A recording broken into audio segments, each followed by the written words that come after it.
All right. And then I'm going to share again. Do we have a full screen there? Yes? Awesome. Yes. Okay. Great. So welcome everybody. It's already May. It seems like we started yesterday and we are into our 5th session already of the workshop. So that's really, really great. Hopefully what you have learned so far has helped some of you move a little bit along the path of being better at work and getting to help your team grow as well. So what we are going to do today is to talk about what it does mean to transition from worker to manager. One of the things that I wanted to talk about is where we are and where we are going, because today we are going to be talking about a lot of things, but they will be connected to our next and the following presentation we have. So far we have talked about self-care, building a better organizational culture. And today we are going to talk about what does it mean really to become a manager or a leader in your organization. And the things that you need to do as a new manager or as a manager that has already been doing this work for a while to make sure that your team is in sync with you and really can relate to the goals of the organization. But the next session will be specifically about managing and empowering your team. So that's going to be complementary to what we're talking about today. You can think about today as the intro to become a good manager. And then the next session, you are going to actually learn some tools about how to communicate with your team to not only keep them accountable, but also to inspire them and help them keep accountability for themselves as well. And following to that one, we will be talking about performance reviews and the importance of them and how to do them right. Well, there is no right formula for anything, but what can you do to ensure that as you work with people, they're very clear about what the expectations are and they can get continuous feedback from you. So everything's linked and hopefully you will find the session today a good intro.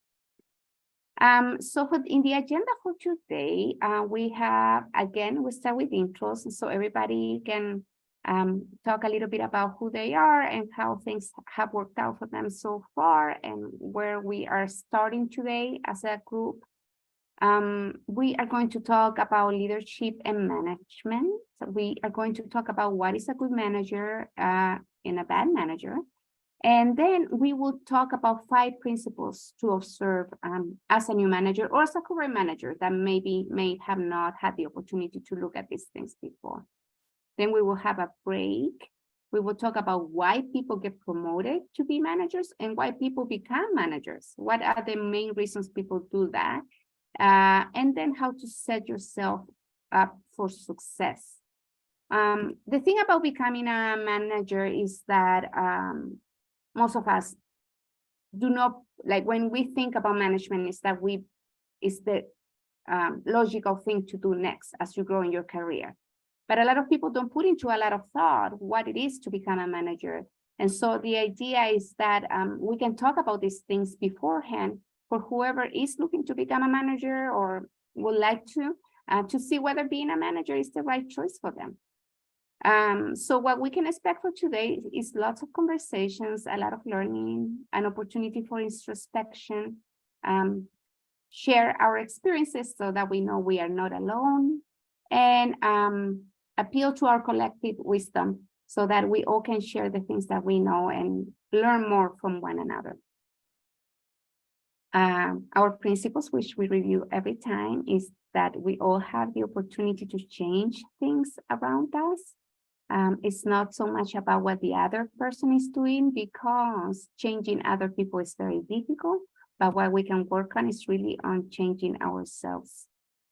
Also, participation is critical, and since we don't have a really huge group today, that should be super spontaneous today, and we'll have the opportunity to see what you guys think about the things we are talking about. It also should be a safe space to share And in order to do that, what we want to practice is to be observant of everybody's different opinions in an open way. So when we talk and give our own opinion, the yes and really work very well. Instead of saying, but, and right, I don't agree with you. Yes, I acknowledge what you're saying. And in addition to that, here is another thought.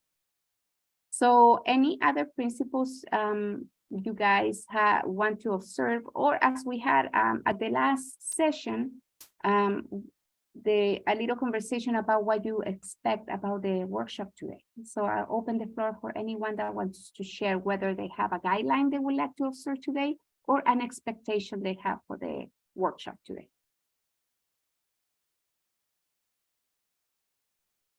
Anybody would like to share?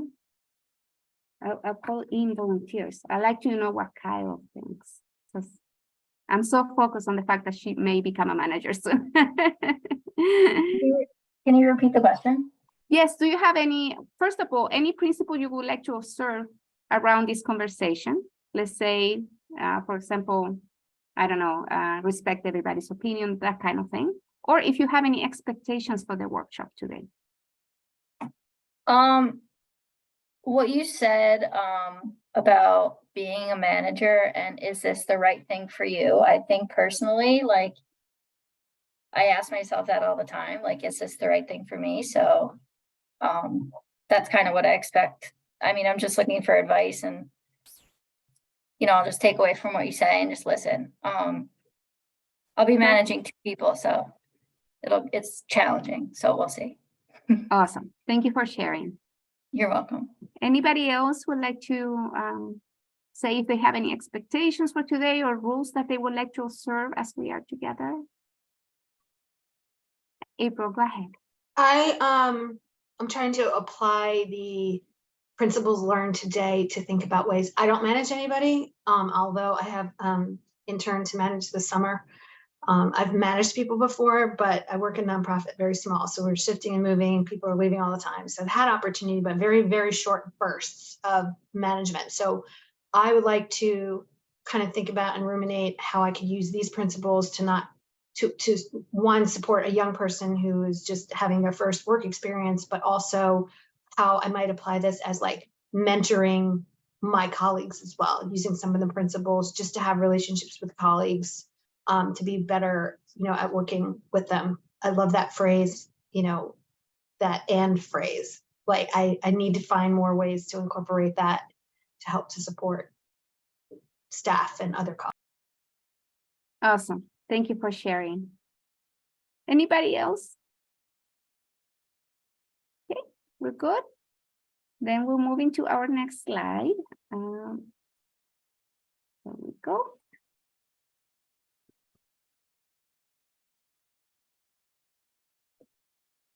Okay, so since today we have only people participating remotely, the same principles that we always use. If you have any questions or you want to add something, just please unmute yourselves and let me know when I have the PowerPoint is very hard to see everybody. So just make yourself known.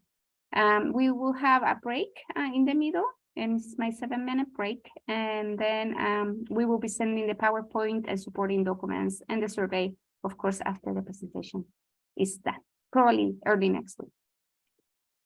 Okay, so we will start with intros. I think most of us have met each other before, but it's always good to remember who people are. So we'll go around the group and just, if you can say your first name, if you did something different since the last presentation we had. And if you are currently a manager or if you want to become one. So you can share all that information or some of the information. So how about I start with Lisa? Good afternoon, I'm Lisa Roger with the Norwalk Housing Authority. I am currently a manager. Since the last session, I have, number one, when I have time off, I'm doing my best to really take time off and not and resist the temptation of checking my work email and my voice email, my voice messages and what have you.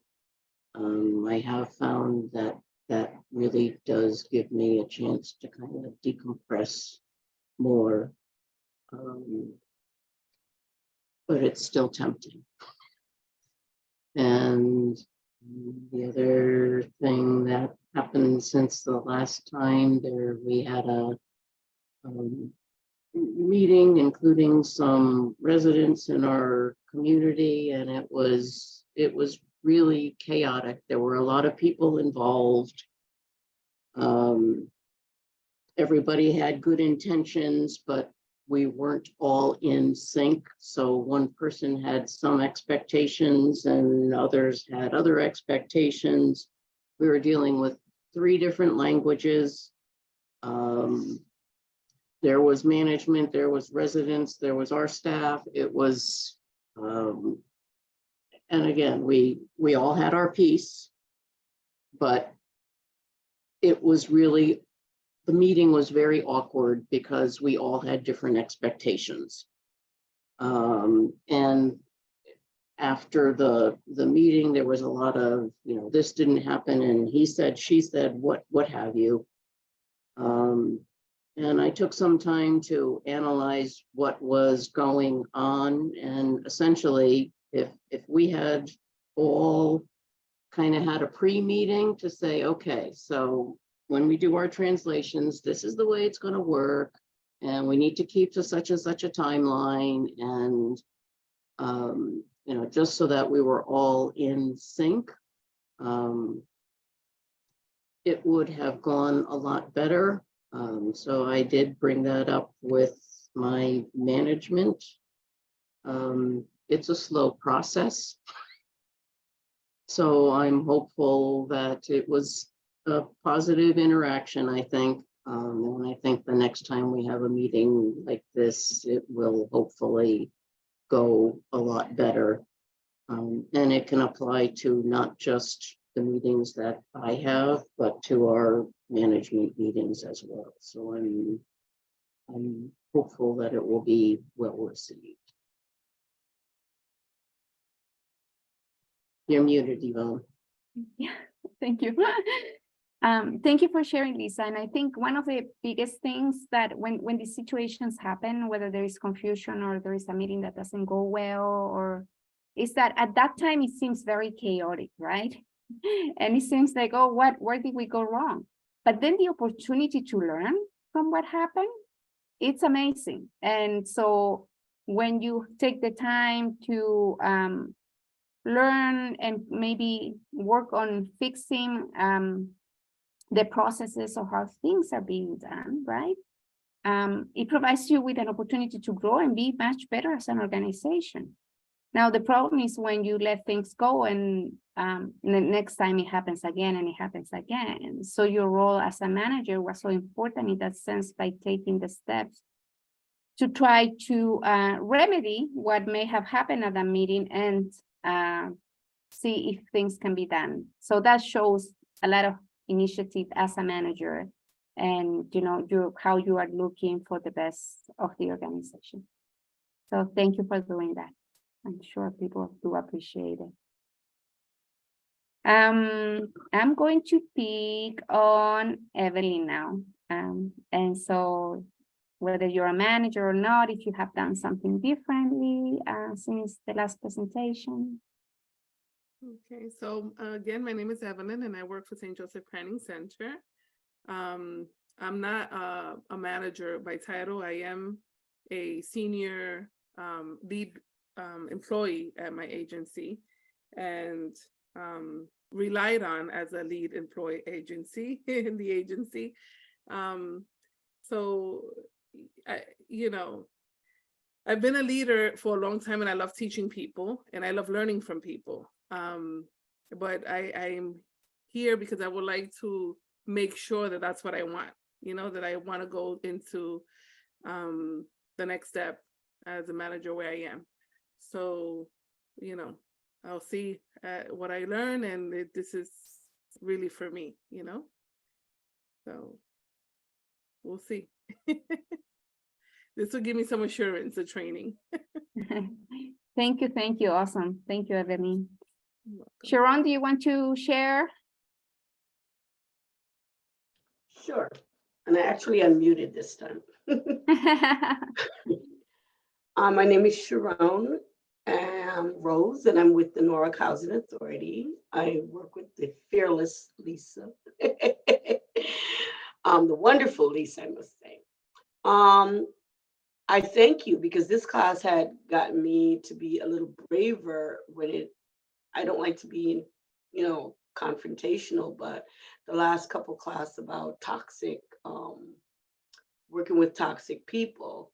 And I think I shared with you on my part-time job, the lady who was just, well, we came to bump because as I came in, I went to work one day and she had made some comments and another employee was relating it. So it was like it became like a chain of gossip.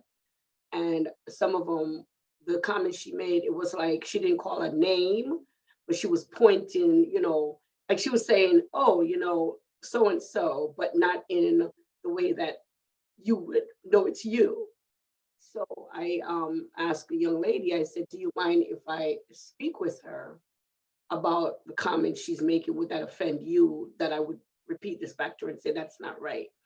And the young lady said, sure, because like it has to stop. And I confronted her. I called her immediately and I said, we're all adults, we're working together for the one cause. And in this house, if we're going to get along, we need to speak to each other face to face, say what we have to say. We're all, adults. And if you're in the management, and she's supposed to be the assistant manager, if you're in that frame of work, then you need to be a little bit more respectful about what you're saying.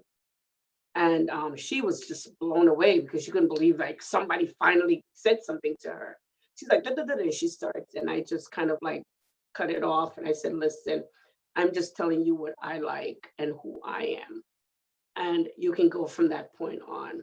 And I mean, she's been like apologetic and just, everything about that. I have been in the management role twice in my life. I was actually a retail manager by the time I was like 23. The hardest job ever. And then I was lead of one of our learning centers here at that Norwalk Housing, where I had a staff of maybe like 5 or 6 people to manage different groups, setting up their schedule, making sure they come in to do what they're supposed to do with the kids and stuff like that. So I have been there, and it truly is, it was never something that I seek for. I never applied for a job that said I was the head.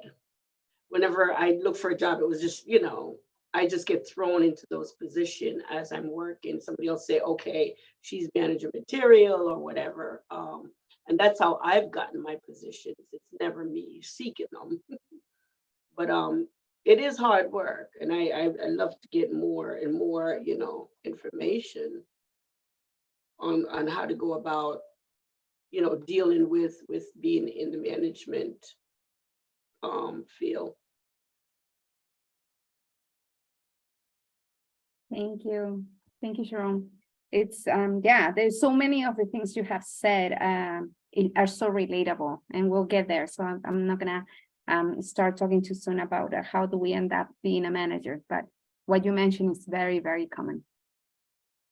So April and Kyle already talked about, what their expectations were, and they mentioned a little bit about management or whether they're managers or not, and what they expect from this presentation. But is there anything, April or Kyle, that you may have done differently after having the presentation last time?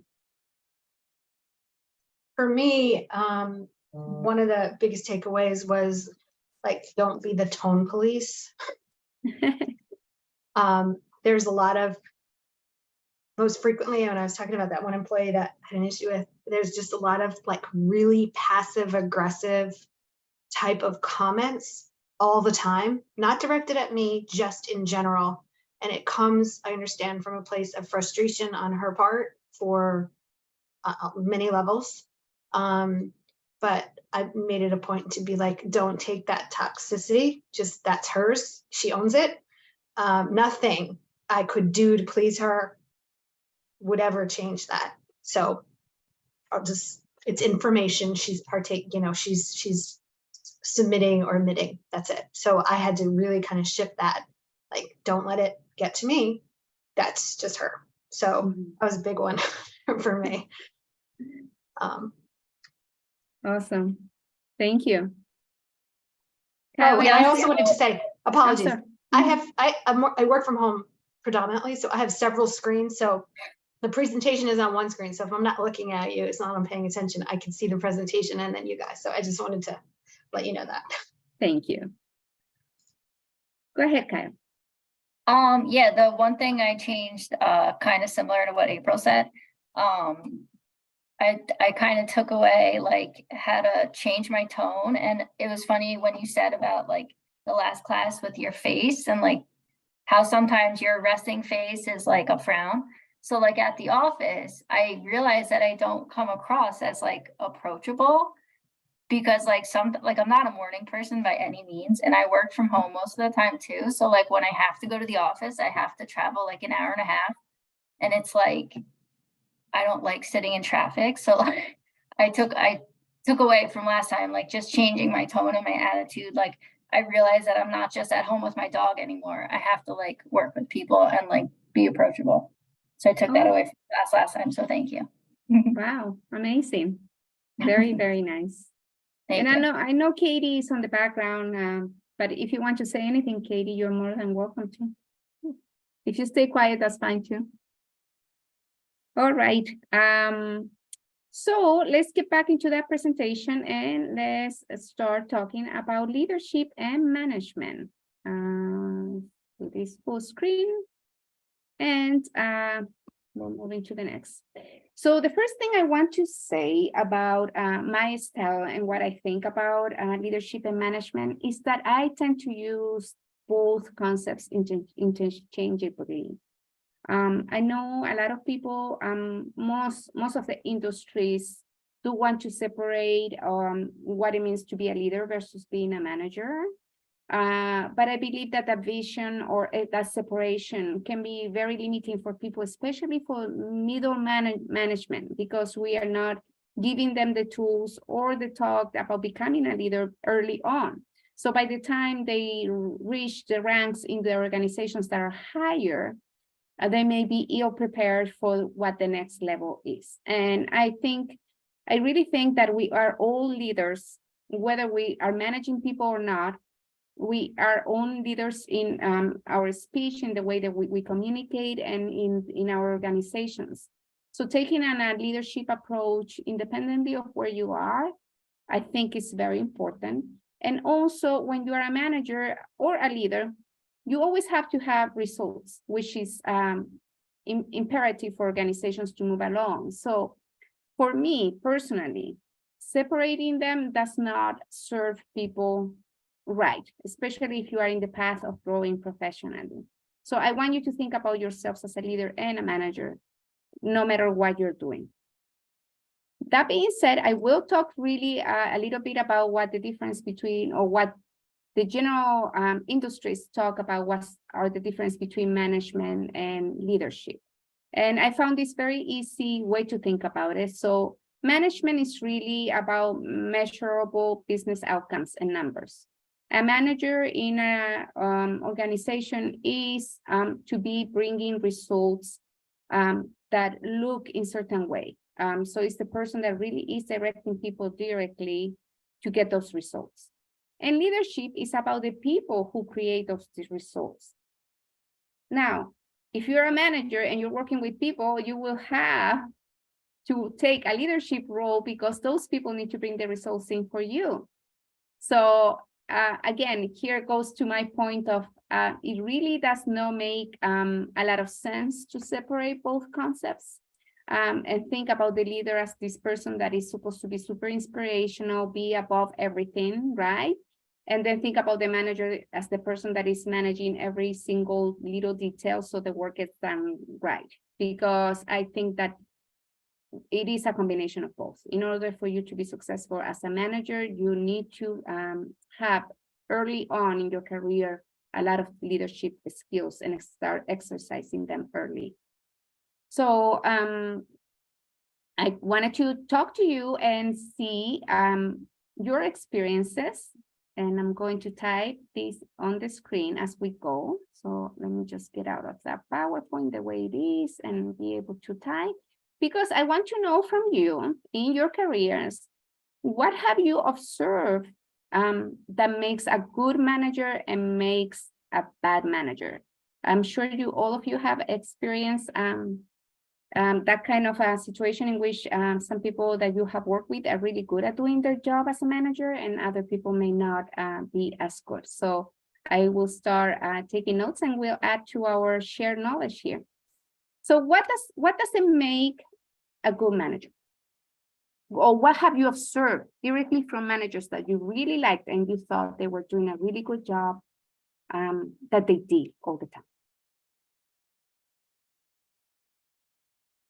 Yes, Lisa, go ahead. I've had some very good managers along the way, and essentially they're coaches. Mhm. When I have some sort of issue that I don't know how to deal with,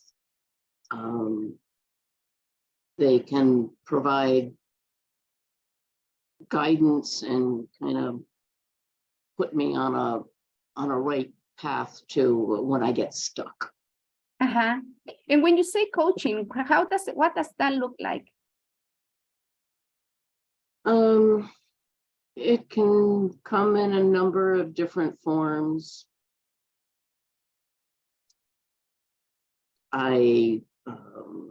It could be I'm having some difficulties getting my point across to somebody. I don't feel like I'm being listened to. Is there something that I can do to make my point better, or to get their attention more? Or, a lot of times if it's something that I can't deal with, then my manager can take and kind of deal with it at his or her level. So either directing me on how I can address a problem myself, or recognize that it really is something that needs to be taken up at a higher level. So they provide advice or take issues to a higher level. Mm-hmm. Perfect. I would What like else? I would like to share something before it leaves my mind on this one. For me, in my experience, a good manager mentors and does not micromanage. Okay. Tell me more about mentoring. To like, it's similar to what Lisa said, like when you need to talk to them and you need some guidance, you can rely on them to mentor you in an area where you're having a difficulty, whether with other employees or with tasks or whatever it may be. A good manager, in my experience, has been there doing that, and the not micromanaging also makes you feel like they trust you, like a sense of trust, that you can do the job.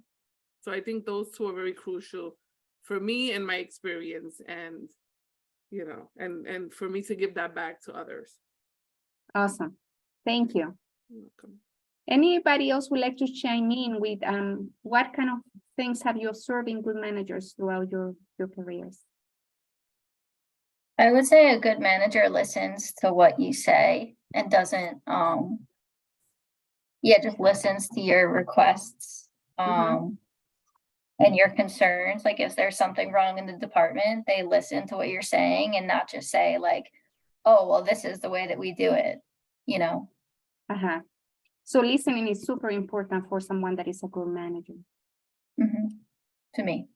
Yes. Sharon.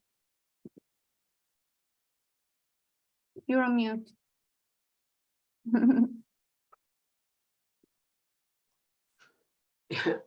I say a good manager has knowledge, someone that can actually does know what they're doing, know the situation, knows the job, and you as an employee can go back to that person and say, you know, I need help with such and such, and they can provide you with that knowledge. And my biggest thing, and it's probably because I'm not so with that, is commitment. To show commitment to, to the job. As a leader, you have to be, committed to what you're doing. And if your employees see that, Mhm, they'll stand behind you. mhm. Perfect. Anybody else would like to chime in? I On would, what is- Uh-huh. I would love to, Yes, I would go. say, hi, this is Katie. Mhm, I agree with everything that was said, like absolutely 100%. The only other thing I would add is a good manager, I think, they can't necessarily respond right then and there to every, question or need or that their staff, has. But a good manager doesn't make a staff, I think, have to follow up and follow up and follow up to the point where the staff then feels like they're pestering the manager. They're good at responding to their staff, even with it's on my radar, it's here, it's on my to-do list, I'll be getting to it, that kind of thing. So good Uh-huh. response. Awesome, thank you. April, anything that you would like to add to the list? I've had managers. It's really interesting. I've been working at Keep America Beautiful for almost 20 years. I just celebrated my 18th anniversary. So Right. I've had this one manager who's been my manager pretty much for my entire tenure, with the exception of the last 4 years, and then, or 3 years. And then this person who was my manager for the last 3 years reported to my former manager. And now I report back to my former manager. Is that making sense? So it's been an interesting dynamic because my manager who recently left the organization, who worked for my former manager, and now I report back to that manager again, Uh-huh. Really had a different skill set that I could really appreciate the value of constant support, but also check-in, just that, what's on your plate? How are you feeling? What's going on? Have you taken some time off? And this last manager who left was more of that vein. And I didn't think that I needed that kind of TLC, but I actually did. And so now I'm getting a new manager in June, and it's somebody I've worked with extendedly, for a number of years. And I have so much respect and such a high regard for this individual. He's led an amazing organization. And I'm really excited because I think he is the good mix of the two of them. And so for a time, even during the pandemic, like thinking, oh, maybe I should find another organization to work for. Now I'm feeling reinvigorated, knowing that this person who's coming in is an incredible human. And so it's exciting because I think he's a great mix of both. Years ago, I worked for another manager who had my position before me, and she was challenging because she was used to doing things her own way. And this took a lot of courage, I think, on my part very early in my career. And I just said one day, hey, do you want me to do it your way? Or would you like me to do it the way that I would like to do it because you hired me to do this job? And once I actually addressed that with her, she was like, you're right, take it. And our relationship completely shifted. And before I came to Keep America Beautiful, my manager called her, and that woman said, I would hire April again. And I just, 10 years later, to hear that from an old supervisor who said I would hire her again was like, again, that validation, like, oh, I did do a good job. And it was interesting to challenge who my manager was. And I think the work was better because we were able to collaborate and move forward, and she finally just had to let go. So That's great. That's it's really good. And you kind of like are touching, some of the points we are going to, almost all of the points we're going to talk about today. I'd like to share a personal experience with a manager I had early on who I hated. And the reason why I'm going to say this is because April reminded me of it, because sometimes you have that manager and you can't perceive that what they're doing for you is good. And then when they're gone, you realize that, oh, wow, this was great. But this was one of the managers that helped me grow the most rapidly in my career, because he dared me to get out of my comfort zone. And that was so hard at the moment. I was very young and I constantly was disappointed that this person wasn't telling me what to do or how to do things. On top of that, I was coming from a culture in which we talked about it last time, right? I was used to my boss telling me what to do. So making that switch and having someone to say to me all the time, I don't know, you figure it out, was very painful. But now looking back, I do realize that it was the best thing that this manager could have done for me, because he helped me grow very, very fast. So I'm going to get out of comfort zone. And then I'm going to go back to April, and I would like to know if you have something to share about like a really bad manager you may have had in your career, and what did that look like? What was it that they did that made them not such a good manager?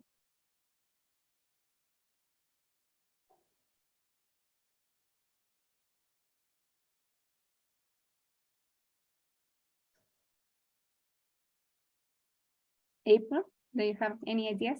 I was going to say, I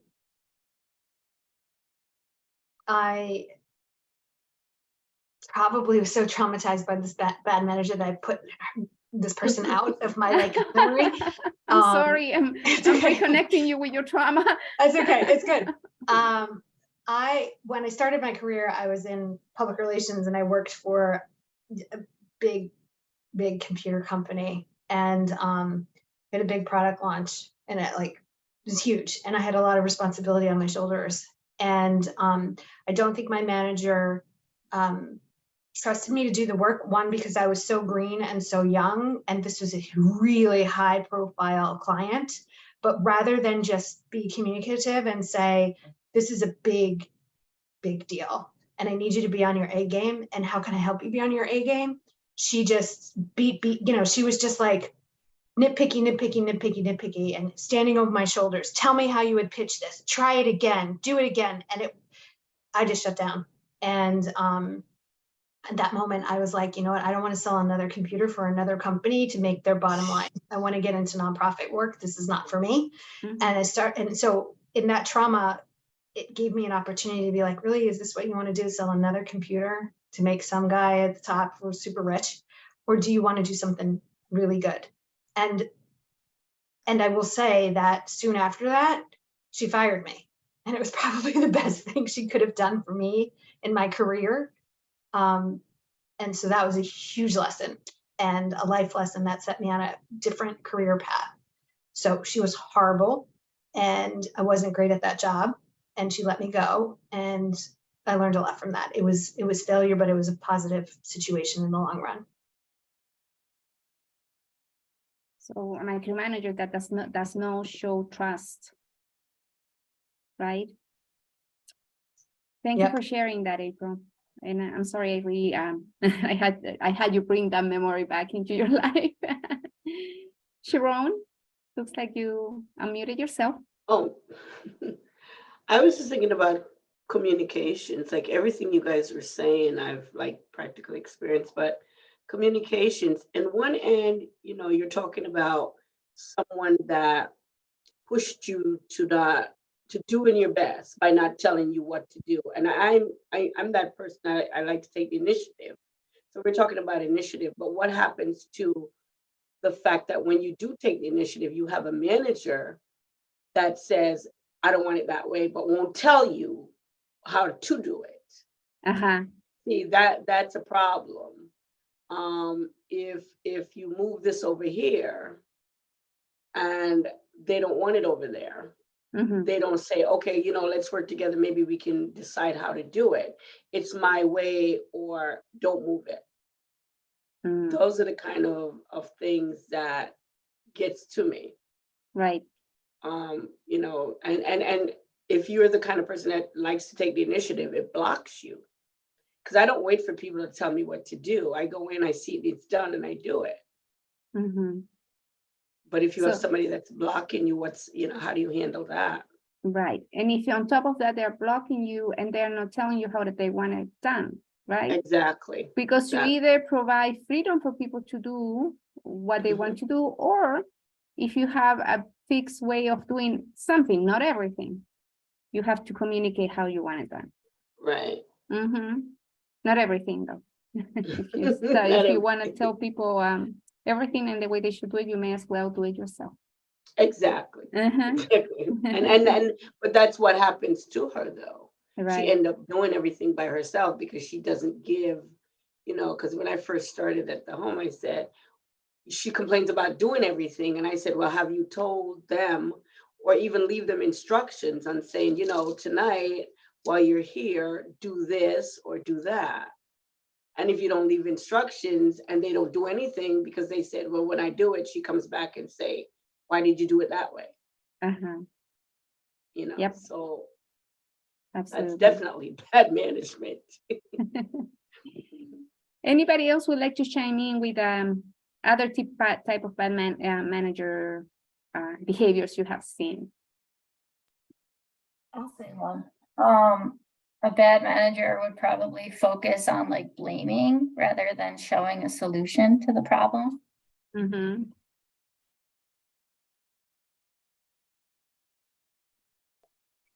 How about those managers that take credit for what you do?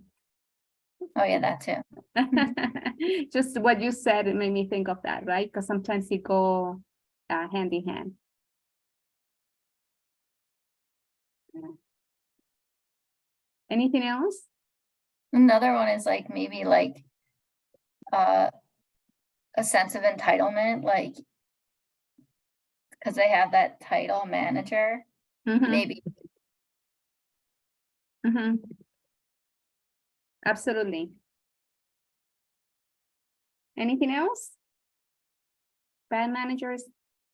I'll add the flip side of the good manager, which is no follow through Mm-hmm.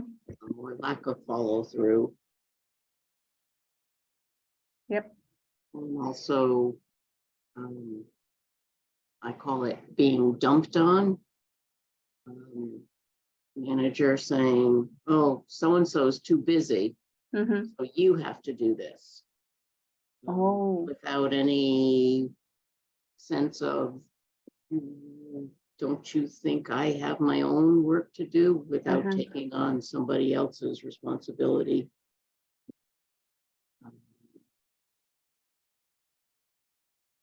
Yeah. For delegation of And, responsibility. Mm-hmm. and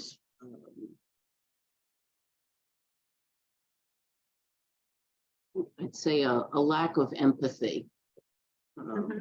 when when there are delays in projects or something and you Yeah. need some help in either getting an extension or juggling priorities, just, well, Yep. you just have to figure out how to do it. Bye. Absolutely. Mm-hmm. Awesome. Thank you. We got a good list here, and we're gonna be talking about a lot of these things today. I would like to start by giving you 5 principles that are important to observe when you move up and you become a manager. The first thing is that when you move up the leadership ladder, it requires that you change the way you say and do things. So most probably, and we will be talking about this part in later on. When people become managers, it's because they're maybe very good at their jobs. And as a result, they are doers. They are used to doing things themselves. And one of the things that happens is that when you become a manager, the results of your work depend on other people now. So you have to change the way that you see things. And now your success is not going to be what you put out there yourself as an individual. Your success is going to be shown by what your team is showing, what your team is producing. So now in that sense, now the people become more important than the task. And so many people have difficulty making this switch, this mental switch, because they are used to doing as opposed to managing. And what they do is they step into this management role and they continue to do the same thing they were doing when they were managers, which is do all the work, not delegate the work, go into their offices and concentrate on what they have to do as opposed to connecting with the people that will be doing the work. So in that case, delegation becomes essential. And now the product of your work is going to be what the people that you're working with, what your team is delivering versus what you are delivering personally. This can be a little bit hard for people that are that like to have control. All right. And there are many reasons why we like to control things. Usually we acquire this control kind of situation as we grow up. Something happens throughout our lives that says, I need to be in charge and I need to be the person that does it. Otherwise, it's not going to get done perfectly. So when we are talking about managers that are, micromanaging or want you to do things the way they would do it, they probably have that thing in their head that is telling them, right? This needs to come out perfectly. And in order for it to come out perfectly, I am the only person that really can do it. So if you, one of the things is that when you become a manager, you do have to do a lot of personal growth and you need to look inside yourself and think about whether you are able to let go of doing things yourself and passing on the job to the people that you are managing so that they produce the work that you need and you work really on working with them and being their leader. In that sense, for example, you do not receive the immediate reward that you get from doing a job. For example, let's say you work at a place in which you are providing direct counseling to people that you're working with. You're meeting with people one-on-one, and those people are with you and they have a meeting. And then they come back for the next meeting and they say to you, thank you so much for helping me out last week. Things look much better in my life. When you have that interaction with the people you're serving or the product you are producing, what happens is that you receive that immediate feedback that makes you feel good about what you did. When you're a manager, you don't get that because you are now probably not having as much interaction with the people that you are serving. But your reward will become delayed and will come after the people you're working with are able to produce those good results that you're looking for. So now you have to start getting that reward from the bigger picture. And that can be a mental switch as well, right? Looking where the work that you do really makes an impact can be very different from the position of a manager versus the position of somebody that is doing the work directly. So that's the first principle. Moving up the leadership ladder requires a paradigm shift. The next principle is empowering people requires that you let go of control. And so this is directly linked to what we were just talking about. Many times you will not have control about how things get done. And you will have to choose your battles or your conversations that you will have with the staff. And you are going to have to let go a lot of how things get done. As long as you get the results, you should be okay, the results that you're looking for, but that's easier said than done. Because we all have a picture in our mind about how things should be done. How do they work more effectively? And sometimes you know that certain things may have not worked in the past, and an employee may have, you know, an idea, and you may want to be tempted to shut it down. And we talked about this, I remember last time we met, right? But it may work, and you don't know that. I think I share an experience that at some point, well, first of all, I had the experience that I had a manager who, every time we came up with a new idea about something to do, said, we did that already, and it didn't work. And so then when you will come up with another idea and they say, oh no, we did that so many years ago and that didn't work. So over time, what happened with the team is that they stopped giving ideas, because they knew that every time that they had an idea or a way that they thought something could be done, that manager will come up and say, no, forget about it. We did already. Let's not waste our time in that initiative. So as a manager, even if you know that something may not work, sometimes you will have to choose what to say yes or what to say no, and say yes to a lot. And maybe the team that you're managing will find a way for that very thing to work that didn't work before. I actually had that proven to me through an employee that I couldn't get myself to say no to because I was so enthusiastic about doing something. And she made that thing that we had tried so many times work, when in the past the teams couldn't make it work. So definitely a lesson learned there, because you never know when the opportunity may go back. And you will have to let go a lot of control, because you will have ideas of how things need to be done. And, you know, maybe there are other ways to do things that will bring even the same or even better results that you thought they would be, right? So there is a way of communicating. And when we go on the lesson next time in our June meeting, I'll talk a little bit about how to communicate ideas in a way that is effective and doesn't make people feel like you're telling them what to do. And those are tools that we use on coaching all the time. Principle number 3, communication, honesty, and vulnerability will bring you closer to your team. Many times, we learn from other managers that when you are a manager, you are sitting in this chair in which you are untouchable, and you are kind of the person that is supposed to be providing guidance to everyone and is supposed to have all the answers. The reality is that nobody ever has all the answers, right? And sometimes as a manager, you feel like you should have them, but you're better off telling your team, sometimes I really don't know what to do in this situation. What do you guys suggest that we could do? But for that, it takes you to be kind of vulnerable, and that's very, very difficult. To be able to communicate with your team when you are in doubt, or when some things need a little bit more input from them because you really don't have the answer with something. You know, many people interpret that as people are going to think that I don't know how to do my job well.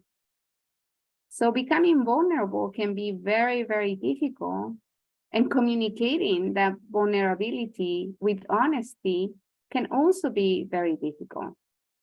But when people stop seeing you as the boss and they start looking at you as the person that is part of the team, here is someone that is guiding our team and is part of the team at the same time, you will see that they will become closer to you as a manager.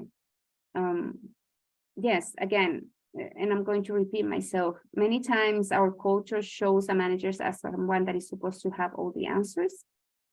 Employees see managers as someone that is above them and at the same time is supposed to have all the answers. But having all the answers is very stressful and difficult for people. So it's sometimes you show that you also have doubts, and you need the support of other people to get there. Your team will start seeing you most as a team person, a collaborator, and someone that they can trust as well. Principle number 4, And this one is difficult to digest, and I will explain myself well. But when you are working with people, you need to presume the best out of them and the worst out of them. And this is what it is. It's not that people are good or bad. Not at all. People change over time, and they change the way they see things. And sometimes they may be influenced by, by their feelings and by other influences that are external to them as well. So sometimes you may have an employee that is totally loyal and that is right on the same page with you, right? And then all of a sudden this person feels differently about how things are working out for them. And they may think, right, that you are not doing right by them. So if you can work it out with that person, right? If you can intervene and have that conversation early on and kind of like manage what's going on in their feelings and really work with them closer, that person who was your best employee can become somebody that may come to you later, right? With an attitude that is very, very difficult to manage. So again, it's not that people are good or bad. It's that whatever circumstances come up in their lives may change over time. So when you are working with a team, really think about how is it that what I'm doing or what the team is doing or the interactions that are happening may kind of change this person, and what is it that I'm going to do in case that happens. For example, interpersonal relationships. You have a team player that comes in, someone else joins the organization. They do not make a good fit together, working together. The person that was there for so many years now starts feeling underappreciated. They feel that the new person stepped in and they don't know what they're doing. And now their work is being affected. Most probably, if you don't have the right kind of intervention, and sometimes these things are inevitable. If you don't have the right kind of intervention, that person may become, an alienating person in the group when at some point they were really a good team player. So these are things that you want to keep an eye on. And as a manager, unfortunately, you also have the responsibility to make sure that these things are documented as well, right? When situations happen, when there are problems, you have to start building a history. So not all of a sudden this person comes out of nowhere and says, I'm very unhappy, you guys did so wrong by me. You have a history of how things have built up. And we'll talk about a little bit about taking notes. Let me check the chat. So this was earlier about maybe, I don't know, it was just happened. April said that you have had high turnover at your organization, and only 2 of us have been there for more than 4 years, I think, 5 years. So we'll get to you guys. I'm gonna give you the principle number 5, and now we're gonna have a conversation about those, okay? Last principle, let me see if I can move this PowerPoint. Okay, here. Whether you like it or not, you have feelings and you have to deal with them as a person, okay? You have to keep your feelings in check when you are a manager. Emotions can really change the way we think about things and the way we see things. And it's super important that we keep these feelings in check. And where we express them and who we share them with. All right? As a manager, you will have a lot of influence over your team. And if you are going through a difficult time, for example, with the people that are managing you, and you start venting with the people that you work with, you may change forever the relationship with the company and the relationship to you or other people in the organization. So it's very important that you find an outlet to work out those feelings when they come up. An outlet that is a trusted source. It can be maybe a friend that has demonstrated to have very objective point of view on how they see things. Or it can be a therapist, or it can be a coach or a mentor or somebody that you have chosen to work with outside the organization. The goal is that you are able to speak about what's going on. You can also get to work on developing those feelings to a healthier place if those feelings are bad feelings, right? And also you don't influence the people that are working with you. When I do coaching for executives, one of my biggest challenges is to get them to talk about their feelings. They just want a magic formula to get things done and move on because they are very cerebral, they're very practical, and just tell me what to do. But the reality is that unless you check yourself in, those things will constantly keep building inside of you. And that may affect the way you manage people as well. So I'm going to stop the share for a little bit and see if I can get like any feedback on these principles and what do you guys feel about them?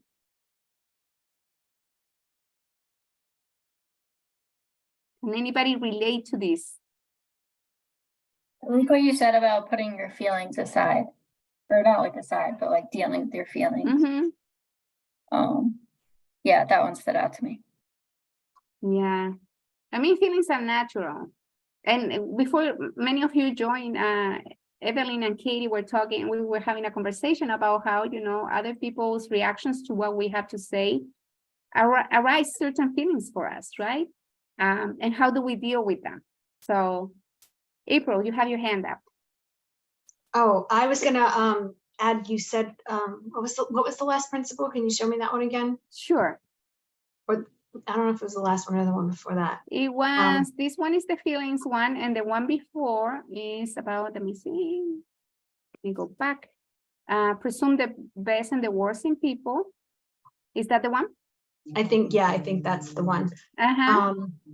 Like I threw in the chat, we've had a high turnover, so I have to figure out a clean slate. Everyone who is new, everyone who is joining our organization is new and eager and excited to join the organization.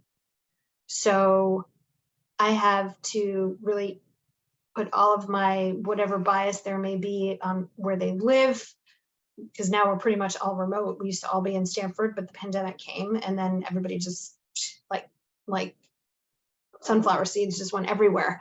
I have to presume, I have to put away whatever bias I have about what their background might be or what state they live in, and just really look at them for the reason that they were hired to do a job and to bring our organization forward. So it's not really innate for me to do that all the time, but I'm excited for it. I have to flip the switch and be really excited. I am here at this organization for so long. I feel like I'm holding it up in some ways, but they are really truly excited to come. And I need to get excited. I need to go with that as well and almost act as if I'm a new employee too. Interesting. And the reality of having new employees is that it's going to take you at least 3 months to get to know them. So in my personal experience, I have hired many times people that look really, really good on paper and on interviews. And then when they came to do a lot of the work, after being there for 3 months, you realize there is a lot of skills that they need to gain, a lot of emotional intelligence that they need to grow into. And so, getting to know people takes a while. And to tell you the truth, you never get to fully know somebody. So once you start getting a handle of who they are and how they act, right? It may be a while before you really get to know how people will react or work in certain spaces. So, yeah. Maria, welcome to the group. I don't know when you came in, but it's good to see you. I hope you caught some of these 5 principles. Sharon? Hi, yes, thank you. I'm sorry I'm late. No, I'm glad you made it. Thank you. Sharon, do you want to share anything? When I was managing, I think my biggest problem was the number one, controlling, because of the fact that I had the vision. I saw in my head what I wanted done. And then if I gave instructions to do it, and it would be like they would be taking a long time or they wouldn't do it right. And then I had to like do a teaching. I had to go back and say, okay, this is it, put it this way. And I think I always made people feel like, well, we're not perfect like you, or we don't have that same crafty or handy skills like so that was always my biggest thing. And it's not, I wouldn't even say it's like a control. I would say it's more like because of the way I'm seeing the vision.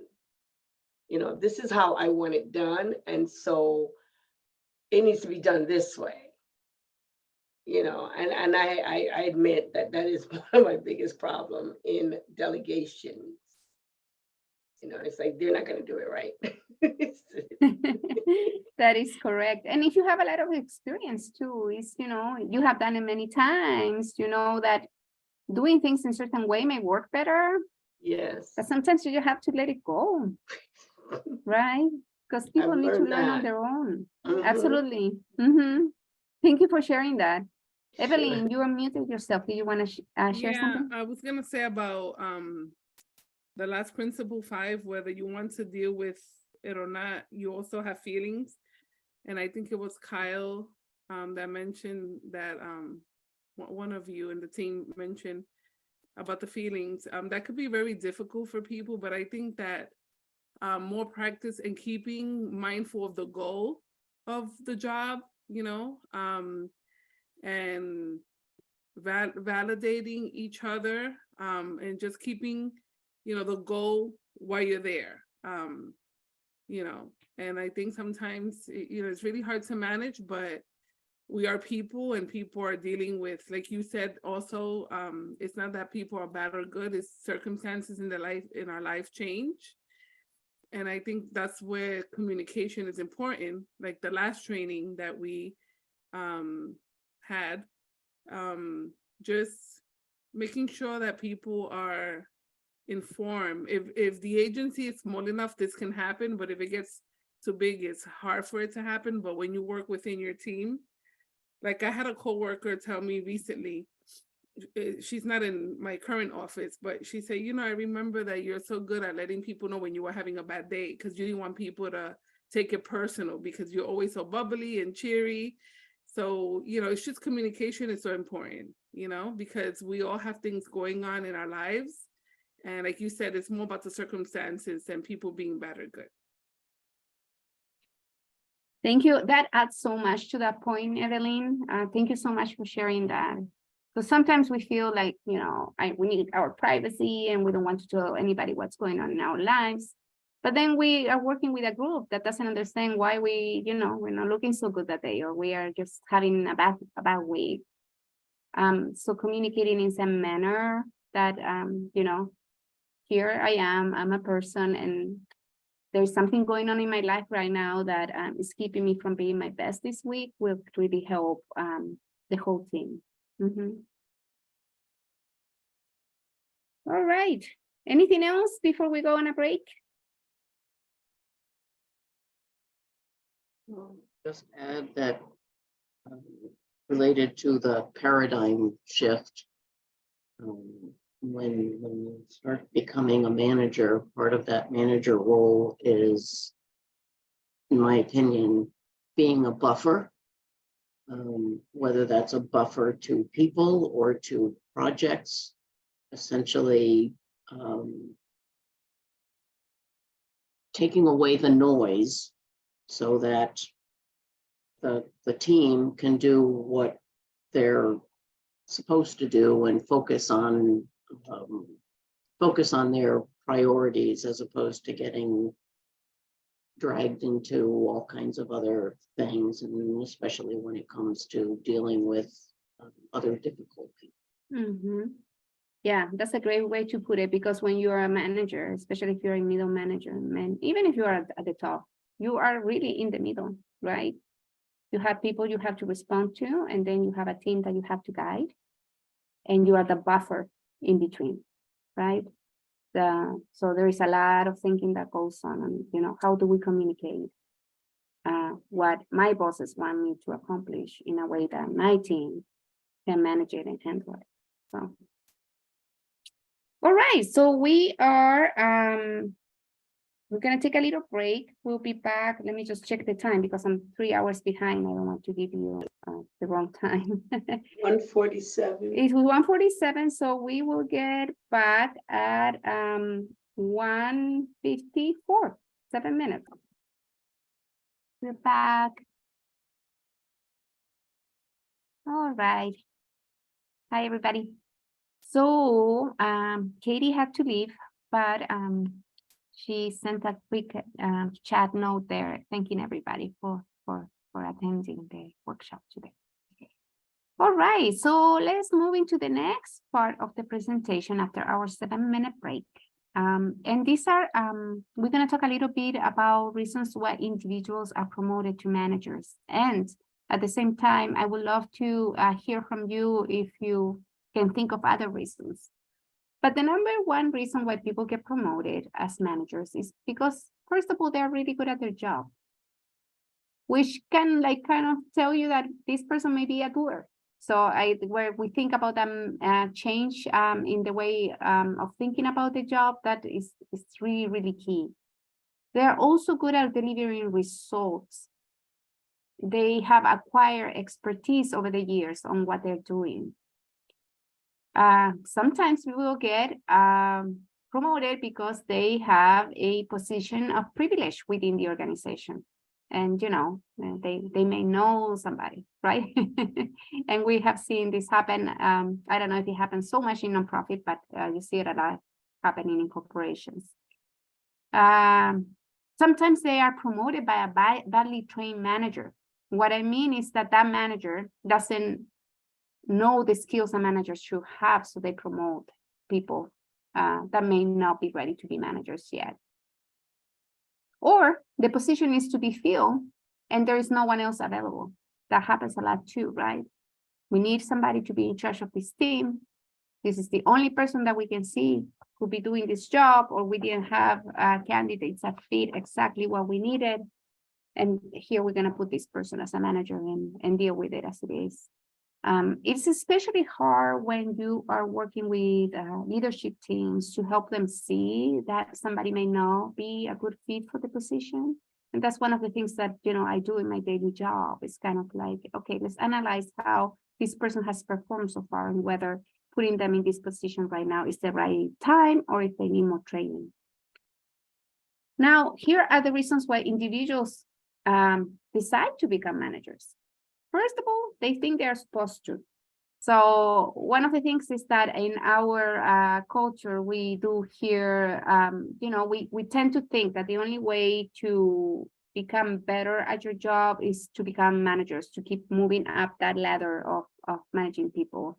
And really, there is not a lot of opportunities in organizations or companies to grow to the side, like, become an expert at something and have the opportunities you will have as a manager.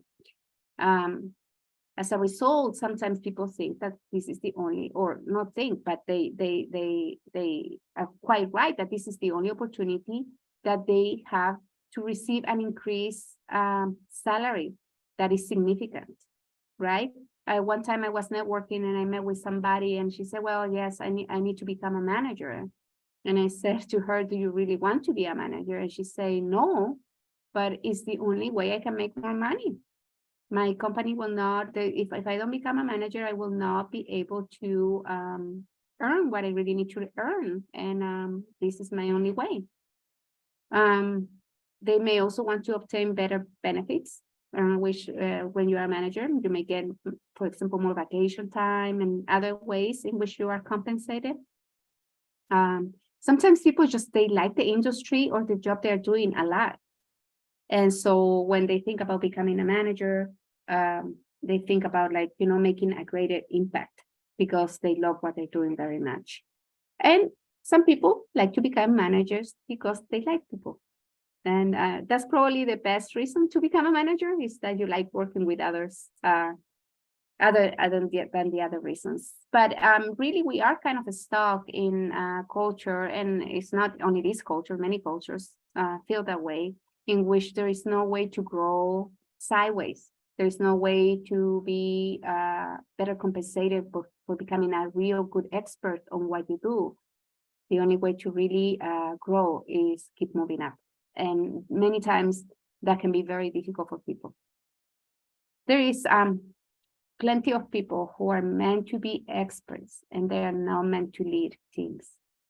They really like to do what they do. And that's one of the first things that people really have to look into when they think about becoming managers. Is that I really like to do my job, and would I be better becoming an expert and happier than managing others? So, like Spider-Man says, with great power comes great responsibility. And so one of the things is that managing people is not easy. And this is why. First of all, we are all different. We perceive reality with our own lenses, which means that everyone has an idea on how things need to be done based on our experiences, the way we grew up, what we learned, in our families. And so that may lead to differences on how people think and how you have to work with each person that is under you. Interrelationship issues are complex. When you are having 2 or 3 coworkers that are not getting along, things can become very complex for a manager, because now, instead of working on getting the results they need, they have to be working in dealing with these personalities and helping them see how they can still do their job, even if they don't like each other very much. And also, like we mentioned at the last workshop, cultural, generational, and different genders and privileges that people have access to make people different as well. So putting together a team in which people work harmoniously can be also challenging. For example, if we think about generations, not every generation has the same sort of values of what work means to them, right? People that are younger do place a different value in their personal lives and in their job lives. And that may clash with people that are, for example, older, who have been used to making, the most out of their work and thinking about their work as something that they do all the time. Boundaries and things like that, it can become very difficult when you have multi-generational, multicultural, and different gender teams. Also, privileges and differences may play, differences in privileges may play a big role, right? Because if you're working with a group of people that have different access to how they acquire or how they sustain themselves, people within the teams may not be able to relate to each other's realities. So those are the things that make it difficult to manage people. And it's not to scare new managers, but these are the things that you need to consider when you go into the job. So here we're gonna talk about a few tips. And if anybody wants to add anything, please just let me know. You can just unmute yourselves and add something to what we have been talking. But here is a few tips about how to set yourself successfully as a new manager, or as a manager that has been there for a while. Maybe there are things that would be good for you to do that maybe you didn't get the chance to do when you just started. So before you say yes to a manager position, do your homework. What does that mean? First, when you are going through the process of the interview, or if you have the chance to speak with the person that is going to be your supervisor in the future, ask about expectations. As a manager, what is it that is going to be expected of me? What does success look like? What are the challenges? What are the challenges that you're facing right now to keep the team together, to get the work done? Check the company. See if the values that the company have are aligned with your own values. Many times, people go into roles that are of management, and they learn later on. There are many things that the company does that are not in alignment with the values that you have personally, and that can make your job very, very difficult. Also, measuring outcomes and results. How does the organization measure and manages outcomes and results? Is it, do they have a system? What is it important to them?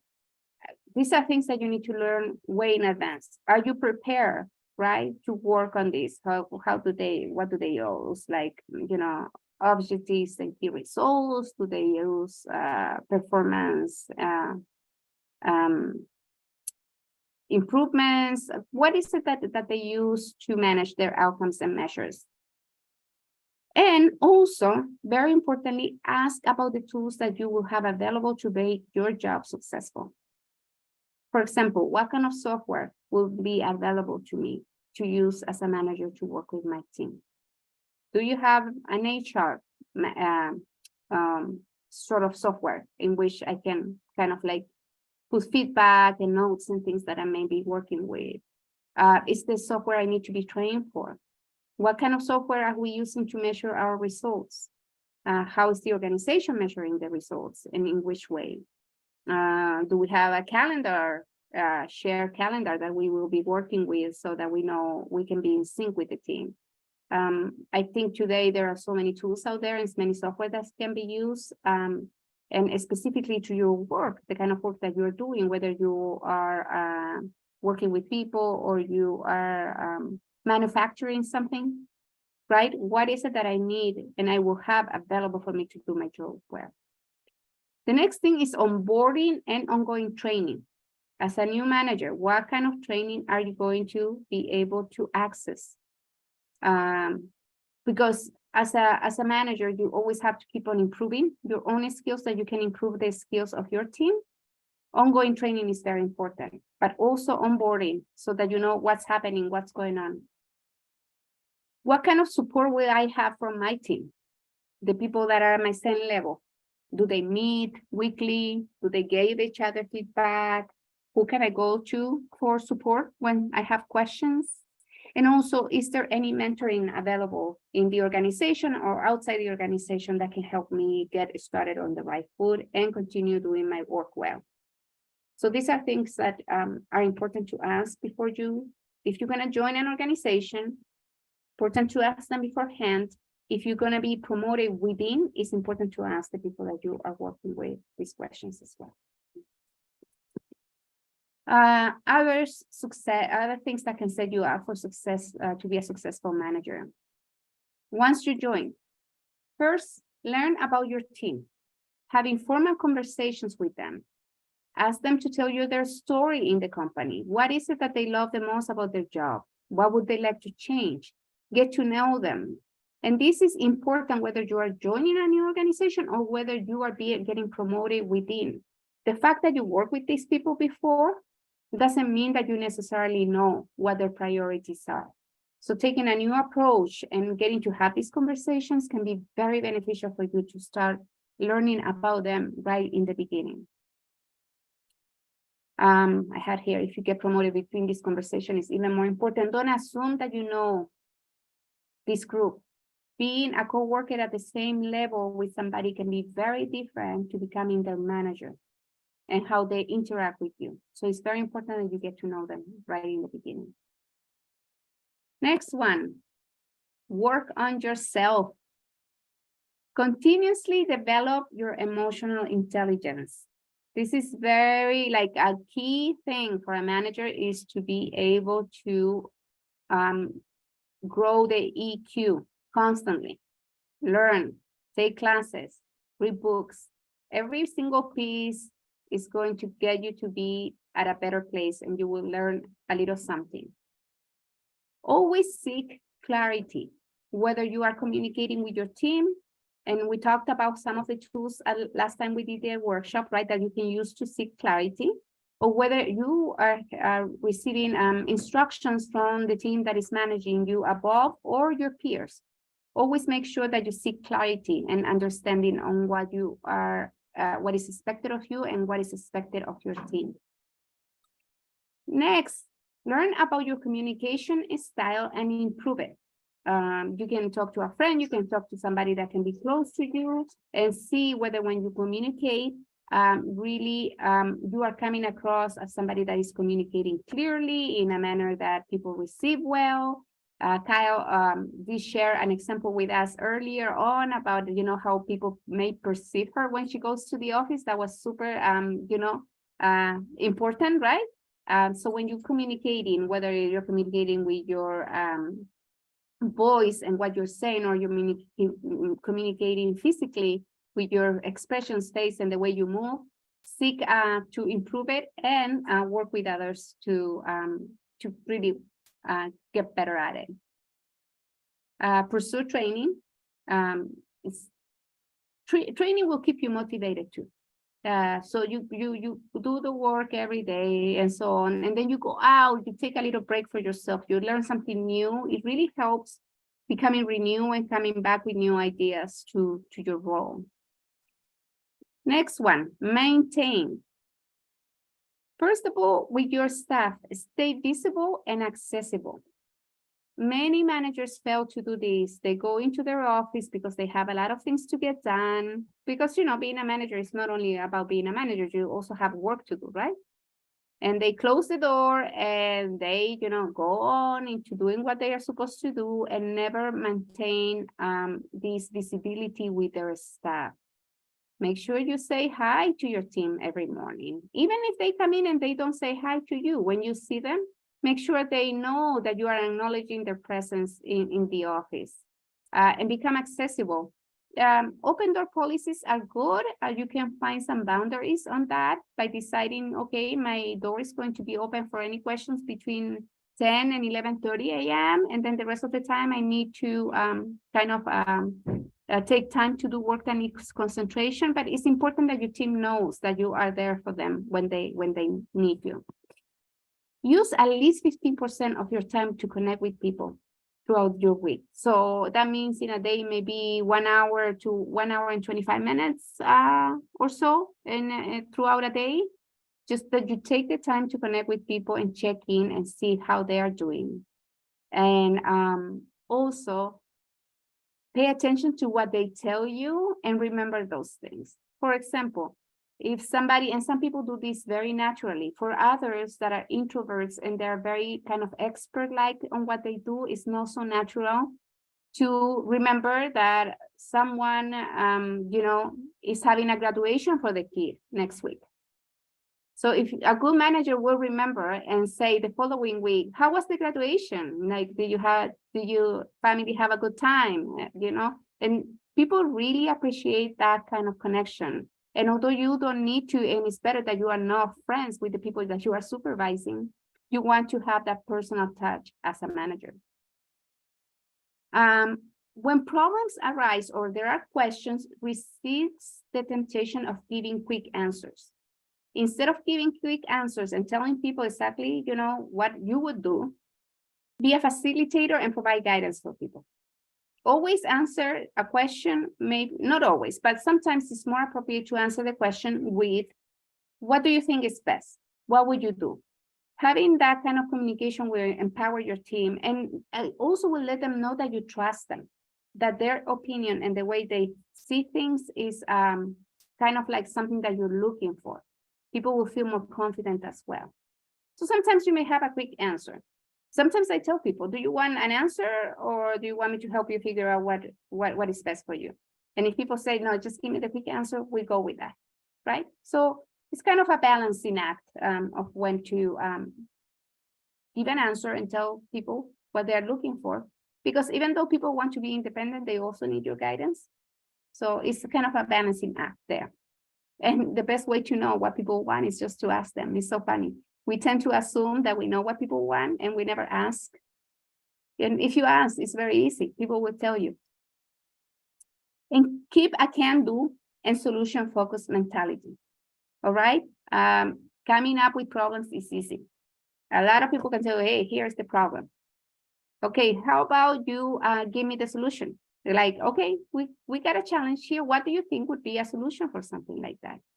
At the next session, we'll talk about coaching questions that you can use to ask your team these questions in a way that will be challenging and also motivating for them. And one of the things that is very important for you guys to know is that your team will emulate your behavior. What this means is that, for example, if your team, if you tell your team you should take time for lunch, but you don't take time for lunch yourself, they will not take lunch. They will think that your standards for doing things, you are demonstrating the standards for doing things. So it's kind of like super important that you show how people, well, how you want people to act and behave by acting that way. Let's see, a few more tips. Okay, feedback. Practice giving feedback to your team often. Do not wait for a yearly performance review or a performance improvement that needs to happen.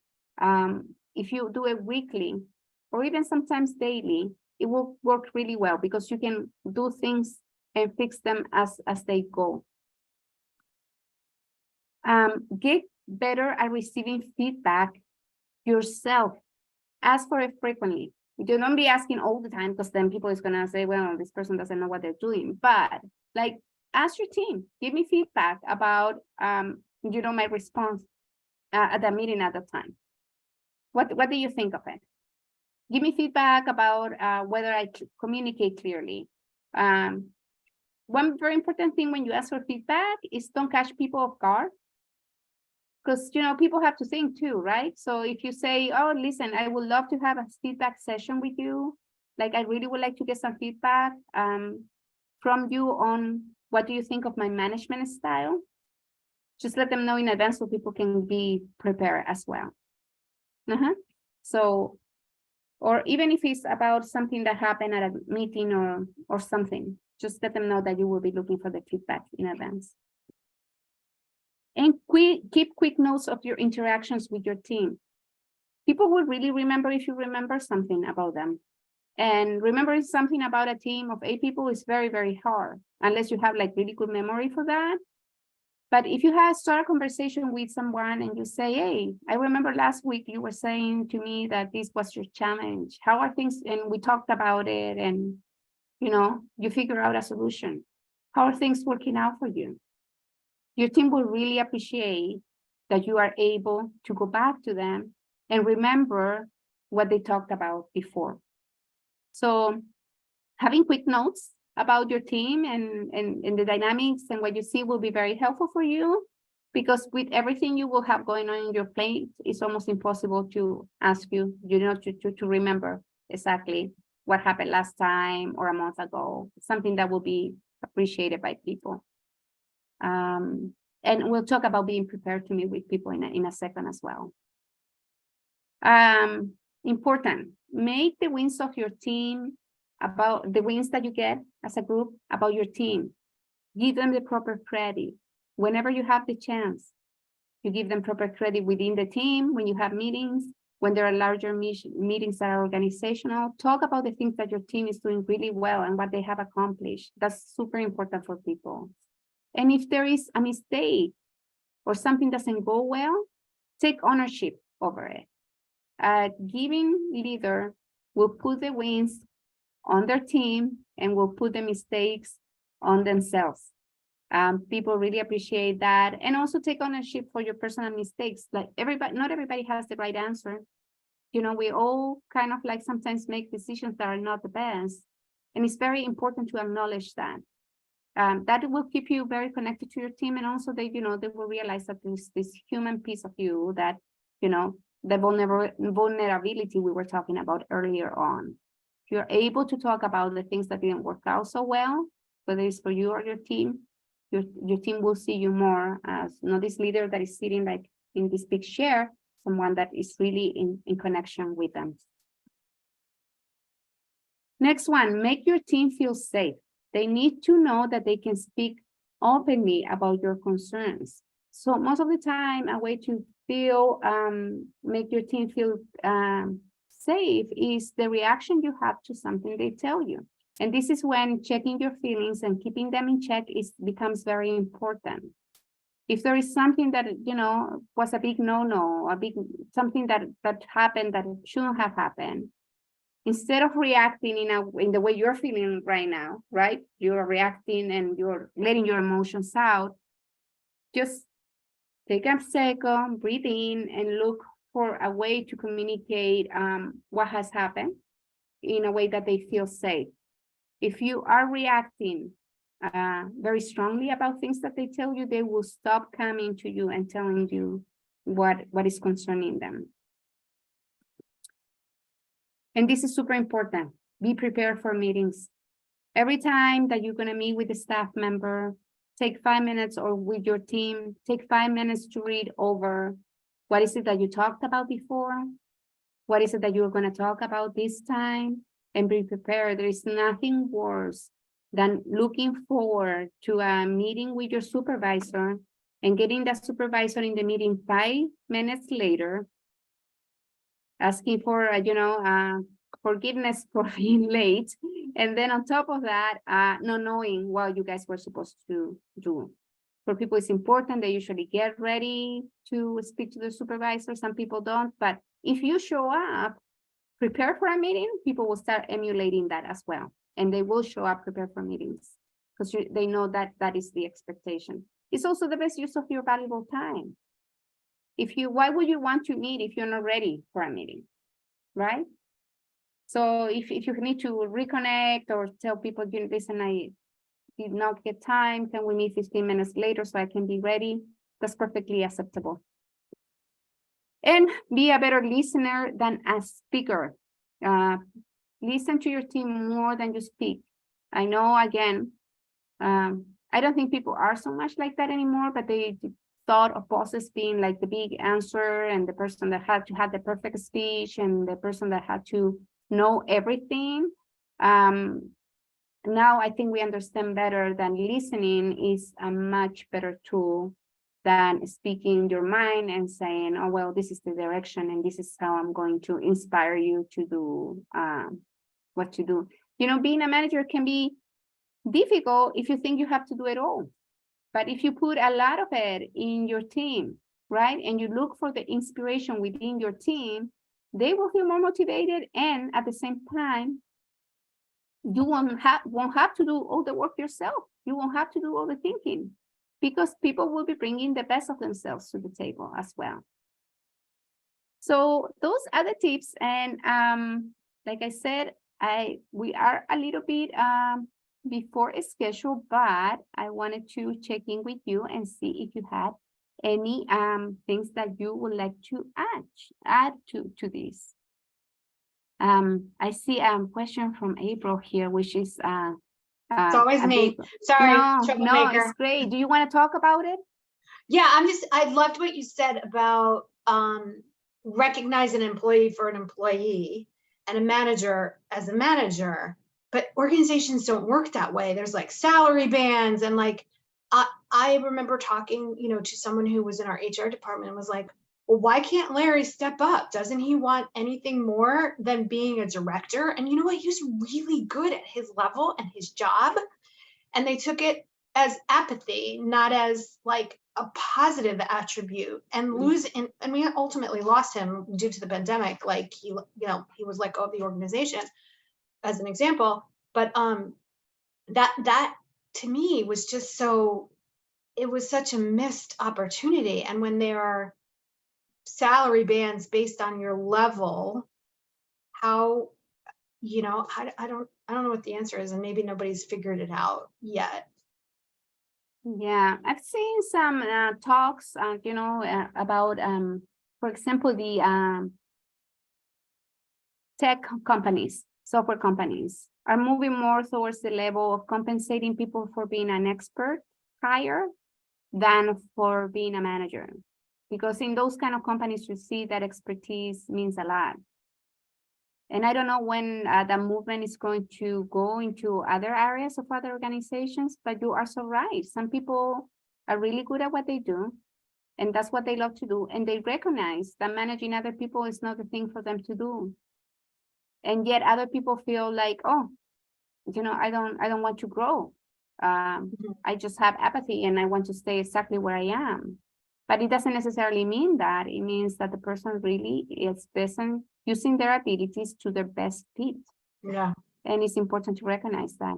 So I really don't know, you know, whether the specifically nonprofit industries, which most of us are from, except for Kyle, which is you are with a corporation, Kyle, right? I like what you also said about checking in more frequently. The really good example of that boss, my most recent boss, it was like a quarterly check-in, and it was really up to me. He had this like framework. I'll have to find it and maybe make the recommendation to the new person who's gonna be my boss. But it was this framework where, like, where are you in your task? Do you think you're like at 80% of your task, and do you need enough? You said you would complete it in this quarter, you weren't able to complete it in this quarter. Where are you percentage wise, and what do you need in order to complete it and be successful? And so it was like this, it was a really, really good framework. You know, we all have 6 goals we needed to achieve. Where were we in each of our goals? And maybe we had to punt the goal at the end of the year to the next year, but we achieved 80% of all the other goals, and that was winning. And he had a really great, I'll dig it up and maybe share it with the group for the future, because it was really, I thought, very helpful. And it was a way to gut check yourself too. It wasn't, you know, at the end of the year when you're like gunning for your bonus or gunning for your raise or what have you. It was really to keep you on track. It was a great tool. Awesome. Yeah, it would be great if you can find it and share it with us. I think that, you know, nothing can replace those conversations. And, you know, people hate meetings, you know, but how else are you going to communicate what's going on and what's happening and where you are in your goals if you are not having those conversations? That is not replaceable by software. There is software that measures where you are, and you definitely use that. But where is the part when you like communicate the information and say, well, you know, this goal hasn't moved as fast because this is what has happened. That can only be accomplished by touching base with the people that you are supervising constantly, right? The other thing that happens when you do performance reviews is that people tend to do performance reviews on what happened the last 3 months, right? When you think about the performance of an employee, what do people remember, supervisors specifically? What happens the last 3 months? So what about the rest of the year and the feedback that an employee could have received throughout that year? I mean, the goal for a supervisor is to make the people that are working under them successful. That's the reality. That's your goal. That's your job, to make your people successful. You can't make people successful by not communicating with them. You gotta do that. Anything else? Any questions, comments that you would like to add before we go?